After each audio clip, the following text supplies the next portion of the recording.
Salutations, hello, hi, and welcome to Basic Public Speaking. I'm Christy Thomas. I'm your professor instructor for this course, and this is a check-in chat video. I normally do weekly videos, but as we are toward the end of our course, it's not so much a weekly video this week, although I am posting it during week 15. This is kind of just a chat with you and let you know what's coming up, what's going on. With that being said, how are you doing? Are you feeling well? Are you chilled? Have you been hit with the numerous germs that have been rolling through the world? With that being said, let's move forward. So week 15 is a holiday week. There's nothing due, and really there's nothing due till the end of week 16, which is the Canon's Rhetoric Round 2 questionnaire. And again, those are the exact same questions you had at the beginning of the semester, only now we're applying what you have taken away from this course. And it's a way for me to engage what's working, what's not working, maybe what needs a little jazz or something needs pulled back. But it's a way for me to just see if it's making sense, if it's clicking or not. At this point, you have done all of your storytelling speeches, and I'll work on that. Try to get that this week graded, the final storytelling speech of the grade food debate. And you've had 3 of your main speeches due as well. So that means all you have left is a final persuasive speech, and that's due Wednesday by noon on December the 11th. Why is it so different than every other due date? I know we've normally used Fridays as our submission date for our work. The reason why this one is different is that this actually falls on ACTC's finals week, which is Monday the 9th through Friday the 13th. A little nightmare before Christmas, if you would. Had to, sorry. I have it due by noon because I've had this particular module open for weeks now. So there's been plenty of time to work on this, and I also set aside these last few weeks of class schedule time for you to use towards your speech. So by having it due on noon that Wednesday, that allots me plenty of time to look over speeches, get them graded, get them updated to Blackboard, submit it to ACTC. And if you are a dual credit student, we then have to take those grades and submit them to your school as well. So, it's a little domino effect here, so that's why I have them due at noon. With that being said, I'm also not accepting any work past noon on that day. So if you're missing any speeches or any work, or if you're confused on whether or not you're missing any speeches or work, please email me. We'll check it out together, we'll look over it, and we'll see what's going on. With that being said, again, let's backtrack. Week 15, nothing due. It's a holiday week, so I hope that you get to celebrate and chill that week in the way that you also choose to, and that if it has lots of dinner, lots of food options, that they are tasty and wonderful. And if you are a Black Friday shopper, may the odds be ever in your favor.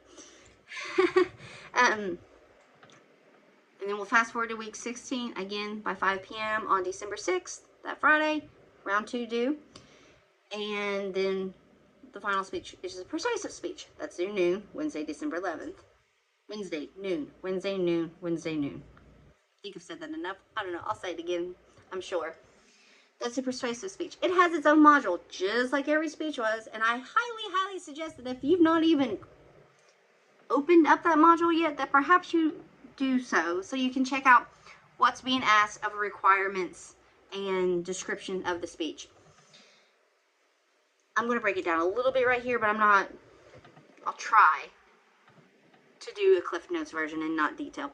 So when it comes to persuasive speaking, a lot of it is just like an informative speech. You're giving us the information. The big difference is that by the end of the speech, you want to have persuaded your audience to change an attitude, a belief, or a value. You want to sway your audience one way or another with what you're saying. Now, best examples are political speeches. We just had an election.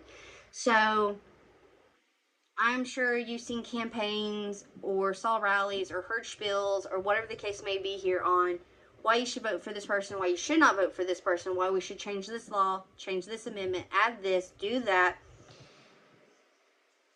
They're targeting the audiences to sway to go with what they want. Now, not every persuasive speech has to be political. That is not a requirement of mine. If you want to be political, more power to you. But it's not a requirement in my course. Because A chilled version of a persuasive speech are ads and commercials and slogans. This is where a company or an organization or a person is trying to sell you something or convince you to try something or eat something. So think of restaurants. You know, they have slogans or taglines trying to convince you to eat at their restaurant.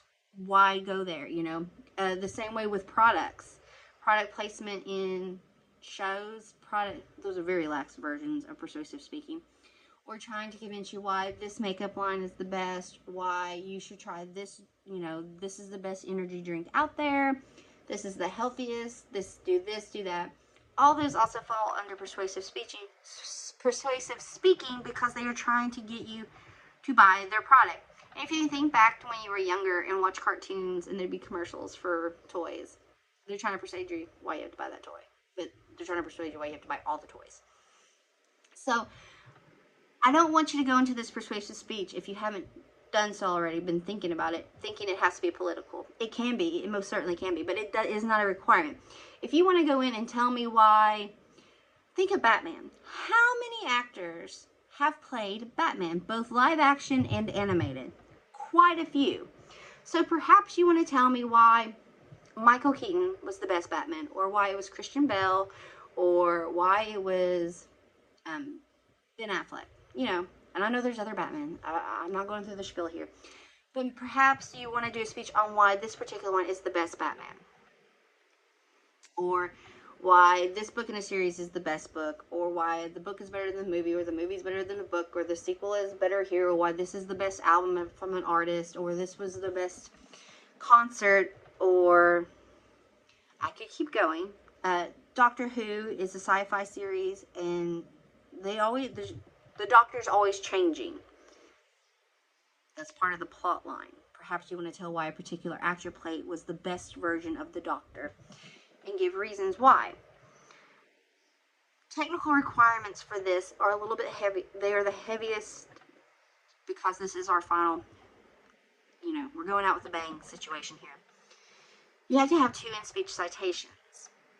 With in-speech citations, they can be direct quotes, blurbs, statistics, ideas, ideologies, questionnaires, something that's not of your original thought that aligns with what you are trying to convince your audience of. If you're confused on how you can really do that in a speech, watch newscasters, local, regional, national, whatevs. When they're retelling stories or recounting stories or whatnot, they're really great at quoting folks. So are vloggers and podcast hosts or podcasters. Is that the word I'm looking for here? Anyway, probably not. But you're getting my drift. They tell stories or they recount stories, and perhaps they're giving you a second person opinion, or they use statistics or blurbs, and they can become from direct quotes. If you get someone that's in a field, if you're doing something on why fire safety is important, perhaps you talk to a fire chief. That's a direct quote. So, you know, it doesn't have to necessarily be from someone famous, but it could be a leader in a field, locally or nationally. If you're getting your information from online, again, we talked about this in our research and contextual support lessons. I remember, it was a while back. You want to quadruple check your sources and make sure they're legitimate sources, that they are correct, and they're putting out trustworthy information. And that falls under the ethics of public speaking, which was a lesson a few back as well. So you see, we're wrapping it all up. We're doing all the things here. So with persuasive speaking, again, you have to have 2 in-speech citations, and because they have to have in-speech citations, you got to have a works cited, because why? We got to give credit where credit is due. I am a big fan of using what's available to you. That's why I provide you a student outline for you to plug chug, and there are apps and sites that you can literally put your information in, and they generate a citation for you that all you have to do is copy and paste it, add it to the bottom of your outline. Don't create a separate document. Make it one whole document. Make it easier on you. I'm a big fan of making things easy on yourself so that we don't overcomplicate it, and because overcomplication can cause stress. And I'm a big fan of making things as less stressful as possible. So, let's recap. First of all, this is your final speech. It's a persuasive speech, 2 in-speech citations. I'd love to hear you chat for a few minutes. I'm not going to get upset if you come in at a minute 45 or a minute 50.